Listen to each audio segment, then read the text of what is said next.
காலைக்கு மத்தியானத்துக்கு சேர்த்து பேக் பண்ணிட்டீங்களா? நான் எடுத்துட்டே போயிடுறேன். ஏன்னா நேரம் ஆயிட்டு. ஒரு பஸ் மிஸ் பண்ணிட்டேன்னா நேரம் ஆகும்.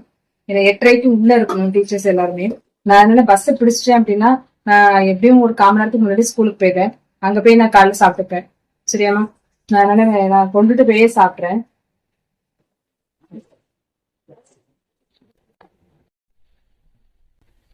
சீக்கிரம் வந்தாச்சு ஸ்கூலுக்கு. நான் நேரம் சொல்லிட்டேன் சாப்பிட்டு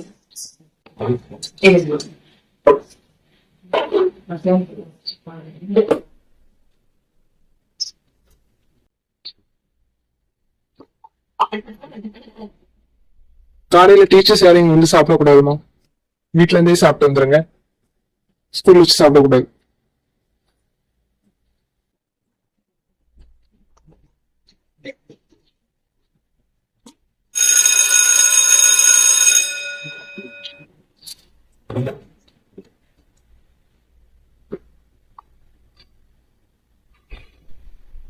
டீச்சர்ஸ் ஸ்டூடெண்ட்ஸ் எல்லாம் சாப்பிட்டதுக்கு அப்புறம் அதை கவனிச்சுட்டு தானே சாப்பிடணும்.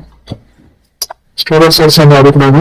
ஃபர்ஸ்ட் ஸ்டூடெண்ட்ஸ் எல்லாம் சாப்பிட்டு அவங்க ஒழுங்கா சாப்பிட்டு முடிக்கிறாங்கன்னு பாருங்க. அதுக்கப்புறம் சாப்பிடுங்க.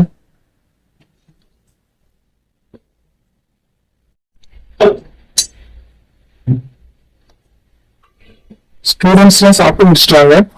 நீங்க போய் ஸ்டூடெண்ட்ஸ் எதுவும் சண்டை போடாம இருக்கேன். இப்போ ரெஸ்ட் ரூம் போயிட்டு வரைக்கும் அவங்க போய் பாருங்க.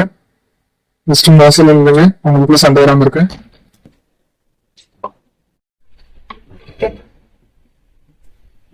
ஸ்டாஃப் மீட்டிங் எல்லா டீச்சர்ஸும் ஸ்டாஃப் ரூம் போறாங்க.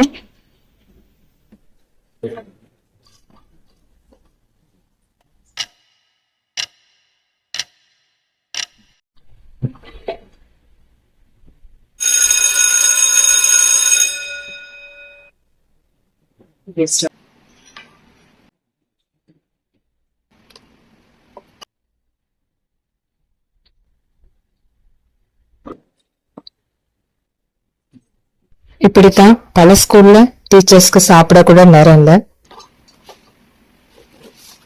நீங்களும் இதை கண்டிப்பா இதை ஃபீல் பண்ணிருப்பீங்க. உங்களுக்கும் தெரிஞ்சிருக்கும். அப்படின்னா லைக் பண்ணுங்க. இன்னும் நம்ம சேனலை சப்ஸ்கிரைப் பண்ணாம பாக்கீங்கன்னா சப்ஸ்கிரைப் பண்ணுங்க. இன்னும் நிறைய வீடியோஸ் வரும். நிறைய இன்ட்ரெஸ்டிங்கான வீடியோஸ் வரும்.